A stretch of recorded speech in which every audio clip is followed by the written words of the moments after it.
Hi there, Coach Sage Canaday here with another analysis type of video. We're going to talk about Kilian Jornet and his attempt to run the 24 hours on the track. If you follow the news, follow the event, you can see it didn't end up as planned. He made it over 10 hours, 10 hours and 20 minutes in, and I believe it was about 83 miles, or I'll put that in kilometers there. And there were other Norwegian runners in the event. Being it was held in Norway, a local event, especially during the COVID era. Very smart, but I hope I pronounced this name right. Harald Bjorke, I'm not pronouncing that right probably, won the event running 232 kilometers, about 144.1 miles in the 24 hours. Kudos to him for winning the event and finishing full 24 hours on the 400-meter outdoor track.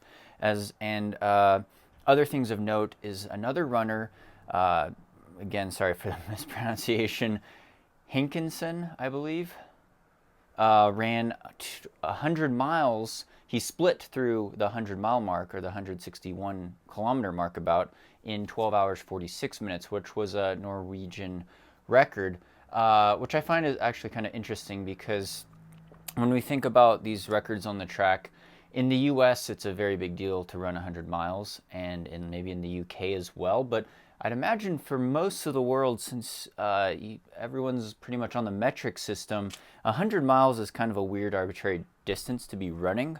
And so when you look at these records in the context, it makes more sense to go for maximum distance in 12 hours. What's your 12-hour split? Or the 24-hour split? Or the 48-hour split?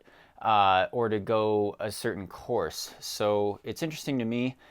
It just so happens, like in the US, with the US records and the world records, the 100-mile record is a little under 12 hours, I believe. And Zach Bitter has a US record at that, a little under 12 hours. Camille Herron, a little over 12 hours. So it kind of is close to a 12-hour mark, the 100-mile distance, about 161 kilometers. But it seems like it's not really a standard world type of distance. Like, it would make more sense, I think, to run 100 kilometers as fast as you could on a flat track or road, or to just do a really competitive ultramarathon race like the Comrades Ultramarathon or the World IAU, or I think it's IAU. It's a standard 100K road world championship. Being 100 kilometers is a more metric type of distance, but you're going for these ultra records.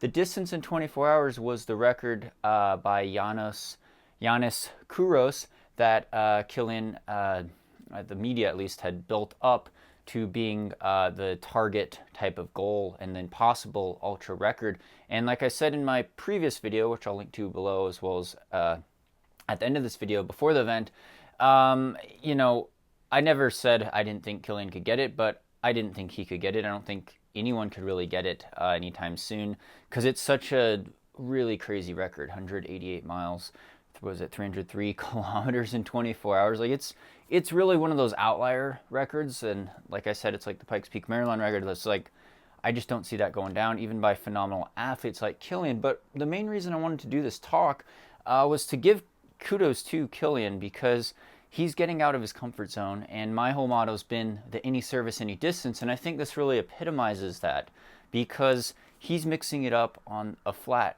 uniform surface like a track. Like, he's never even done a 10K all-out race on a track, and here he is trying to run 24 hours on a track. But what he did do was a 10K on the roads, on a certified, really competitive road race.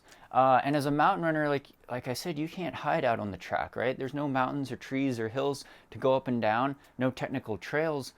And Kilian's specialty, why he's world-renowned and such an amazing alpine or mountain athlete, we should say, is because he's really good, usually up and down really steep slopes, like literal mountains, climbing thousands of meters of vertical, whether that's doing skimo or doing a Golden Trail Series type of race, or doing a high-altitude push up mountains, races like Pikes Peak Marathon, but also the classic shorter mountain races even, like Sierra Zinal and Zagama and these other races. So I think the interesting thing that we break down is that this was going to be a really tall order. It is for any ultra runner, especially ultra runners that focus on road and track events, which I will say there aren't very many, and I'm going to get into that too. But for a guy that's a pure mountain athlete, it's more of a difference. And I think in my limited experience of doing any service, any distance, it's harder to transition from being in shape for the mountains to transitioning to the flat roads and track. I think it's actually an easier transition when you come from a road runner background and you start doing mountain races. Now, it does depend on how technical it is and how steep the grade is, and that goes back to my whole idea of efficiency, or what I like to say, the term variable running economy. Again, business plug, we do have that in our book, Sage Running Secret, How to Run Faster on Any Service at Any Distance, as well as in our training plans that Coach Sandy and I developed at sagerunning.com, because we coach a lot of road runners that are trying to qualify for Boston or run a faster 5K or 10K or half marathon, but then also runners that do UTMB and these ultra mountain trail races, sky running types of events, really technical trails up and down really steep mountains, whether you're in the Swiss Alps or running in the Pyrenees or something like that. So Colorado Rockies. So it comes back to that idea of running economy and why it was going to be so hard for Kilian. Actually, I'll rewind here. He had a lot of social media posts on why he dropped out. At first, initially, I was following the live coverage, and right after it happened, there were rumors, not true maybe, about maybe he was feeling some knee pain or he was having some GI distress. There were some bathroom stops. I don't know the full details on all these things. You could comment below if you have some more insider information probably. I would be making bathroom stops if I was well hydrated, I will say that, but you don't want to be making long bathroom stops when you're trying to average such a fast pace, even for 24 hours. Like I said, 7:38 per mile pace, 4:44 per kilometer. That's a fast pace to be adding in bathroom stops, right? You could lose, 30 seconds here and there. You don't really want to do that. So taking in the carbs and the hydration was important. The curve balls that he was thrown, and so anyway, ultimately, Kilian had reported on his personal Instagram, he had a detailed video saying that he had actually experienced chest pains, I believe, and ended up spending the night in the hospital. So he withdrew a little over the 10-hour mark, 10 hours, 20 minutes in, covered, like I said, about 80 something miles. And he actually went out on pace, a pretty fast pace, 3 hours through the first marathon, 3 hours flat through the first 42K, so 6:52 per mile pace, much like the pace that Giannis set out actually when he set the record. Giannis went out really fast, so that's a fast pace to be going out at. That's basically closer to 12-hour per 100-mile type of pace. 6:52 per mile, 3-hour marathon pace is very fast, very fast. But he was going for it. And you got to respect that, right? The credit belongs to the man or woman who's actually in the arena. But he had some chest pains. He withdrew from that. The video footage of the live stream showed that there was a lot of coldness.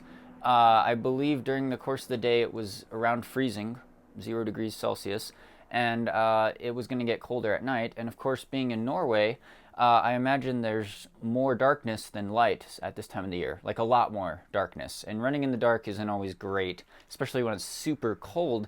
And it appeared that there was frost and snow, or maybe even ice, on the outdoor track. And they were trying to throw salt down in lane 1 to melt it. And so only lane 1 was kind of clear, but I was wondering about the traction, if it was maybe a little slippery. Like, ideally you want a dry track that's not melted snow or ice, and then ideally you don't want to have to be running worrying about throwing on your jacket all the time, right? I mean, it was better that it was cold than if it was like super hot and humid. Obviously, if it was super hot and humid, no chance of getting the record. Those are way too extreme conditions. But if it's super cold and you're fumbling around with your jacket, you're not as air resistant, or the air resistance is not good. Not that you're running that fast, but you're fumbling around with the jacket. You have to worry about your wardrobe changing. You have to worry about hypothermia. You're burning more calories generally in the cold. I think back to that year at the Boston Marathon when 65% of the elite men dropped out, including myself. The cold is really bad for shutting down your muscles, especially when you're running in a really long event at night in the winter in Norway on a frozen track. So that was a lot of things that were going against him, that were going to make it a lot harder managing nutrition, harder regulating body temperature, things like hypothermia, tightening up your muscles. Ideally, I would imagine the ideal temperature and climate would be something more in the 45, 50 degree type of range and not a huge fluctuation between night and day. I would want to do it where there's more daylight, or at least stadium lights on the track, so you don't have to worry about the darkness kind of making you feel like it's throwing your pace off or making you feel more tired after running for hours and hours on end.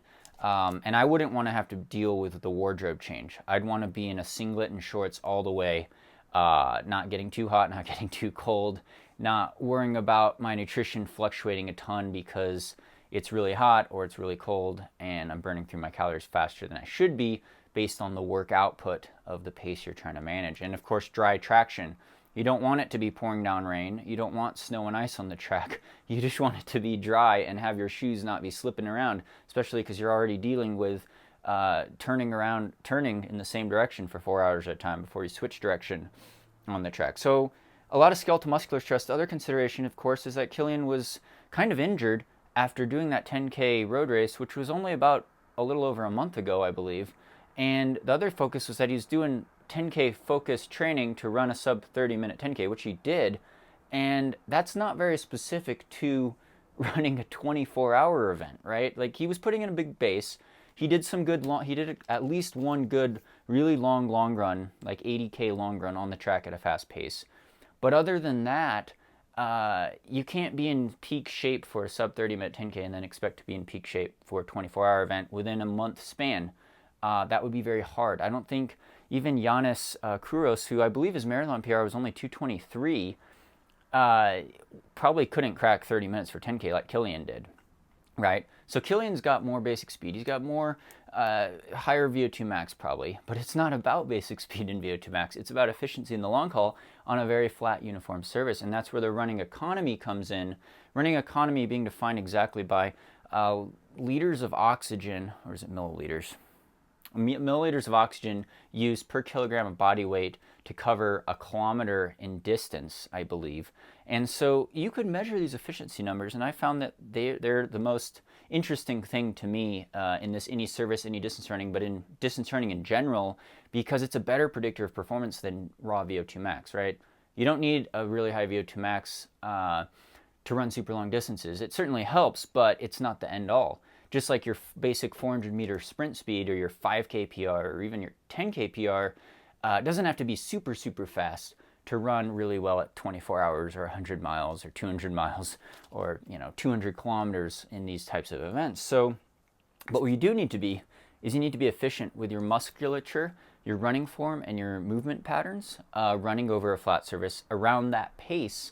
And so that kicks into how you might get dehydrated. It kicks into how you might feel soreness or stiffness or muscle failure in your muscles. It kicks into what kind of heart rate you're going to be maintaining through the course of the day. It kicks into your hydration needs and your nutrition needs, what kind of fat burning percentage you're doing, what kind of metabolism, what kind of energy you need in terms of taking in carbohydrates as well to maintain that efficiency. So if you're inefficient, and my theory would be that Kilian's musculature, his leg muscles are so built up, and his running form is so good at going up really steep grades, like over 20% grade, 30% grade, up and down mountains. He's so good at dancing on technical terrain that it's basically almost the total opposite of running on a flat uniform surface, like a track especially. And so the musculature isn't there, the efficiency starts to suffer. And yes, Kilian's very good at ultra events. He goes 20 hours to win UTMB. He could do the long FKT mountain efforts. Usually they're in the mountains though. They're in the mountains. And so it's a lot different. Whereas a guy like Yannis was specialized in the 24-hour track events, 48-hour track events, the Spartathlon, road ultras, long road ultras around that kind of pace. He didn't race very well in the mountains, I don't think. Even a guy like, back in the day, I guess like Scott Jurek, he could still go out and do well at a Leadville or a Hard Rock 100, but he's not going to have the best performance at the Hard Rock 100 because he was still better at some of those 24-hour types of events and having the former American record in that. So it's very different. And again, I haven't done any flat and fast ultras. The fastest one I've done is Comrades on an up year, and that's still pretty hilly. So it would have been more interesting, I think, actually, if Kilian went after a 100K type of record, really fast course, or if he did a standard road marathon, would also be interesting. And I think he could actually do better than that.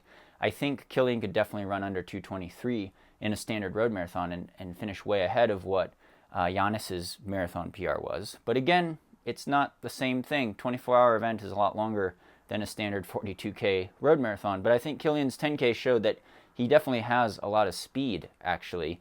And like I said, some of his best mountain performances have been in shorter events like Sierras and all.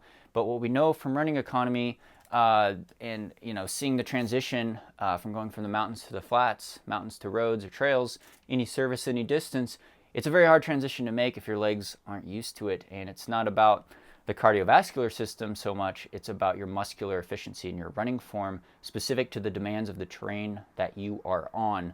And so, I'd like to see him do it again. I think he said he's going to try to do it again. I'd like to try to do something like that as well, and as well as a lot of runners. It's been more lucrative in the mountain ultra running scene to focus on events like the 100 miles or events like UTMB or events like in the mountains, because most of the ultramarathon trail races in the US are actually trail races, like I've always said. And it's actually a very niche part of ultra running to be doing a 24-hour event on the track. There's not as many top runners that have attempted this record, the 24 hours on the track, the 100 miles on the track, especially 48 hours on a track, because you got to set some things up, and the track's kind of monotonous, and it doesn't have the glamour, I guess, of the mountains. And like I said, with the 100-mile distance, UTMB just happens to be a little over 100 miles, but I think it would still be a really popular race if it was 90 miles, because most people don't care about the imperial system. It's all about the metric system, as it should be. 100 miles, 24 hours, going for time and distance, very interesting type of thing. But if you want to race the most competitive ultras in the world, you do something like Comrades. Comrades, by far, is, I'd say, the most competitive. And a lot of other years, the world championships on the road at 100 kilometers has been a really competitive race, as well as the classic mountain races like Sierras and all, or even as short as the WMRA, World Mountain Running Championships, which is only a 10K in the mountains. Those are the most competitive if you want to cover mountain ultra trail running scene. That being said, this Giannis Kouros record, 188 miles, 303 kilometers, is an outlier type of record and something that's going to be really, really hard to go down. And I don't know the details of when he set that, what the rules and regulations were in place, because a lot of people were mad that this was a a publicity stunt, so to speak, or advertising opportunity, which of course it was. It definitely was. It always is. And even Giannis Kouros himself, I guess, had said some things. But comment below. A lot of you probably followed this even more closely. You have some insider information. Let us know what you think about this record. Kudos again to Kilian for trying any service, any distance, going out of his comfort zone. I really respect that. Just seeing Kilian over the years and always finishing behind him during races, I know how great of a mountain athlete he is, and I know how hard it is to transition from those mountains back to the streets or the roads or the track. And actually, I haven't even raced on the track since I started mutt running in 2012, but eventually do want to do it in the future. And again, really respect all the racers that finished the event and did well, set Norwegian records and personal bests, and for the coverage and people following along, because it's exciting to see. It's exciting to see, and a really great history lesson, and putting relative numbers with the running economy into perspective. And like I said, you can measure these things in a lab. Like, just put a treadmill, you could measure running economy on the flat, you could put the treadmill up to 10% grade and see how your number changes with efficiency based on the percent gradient that you're running up or down, and how it might change over time at different paces. So there's a lot of variables there. It's really interesting for me. Check out my variable running economy video on there. Again, we sell training plans at sagerunning.com. Thanks to the title sponsor, Hoka One One, for keeping the dream alive. I've got more personal vlog updates and training updates for you guys, as well as running tips on here, any service, any distance. Thanks so much to Patreon supporters for making this channel possible. Hope you're doing well, and stay tuned for more VO2 Max Productions.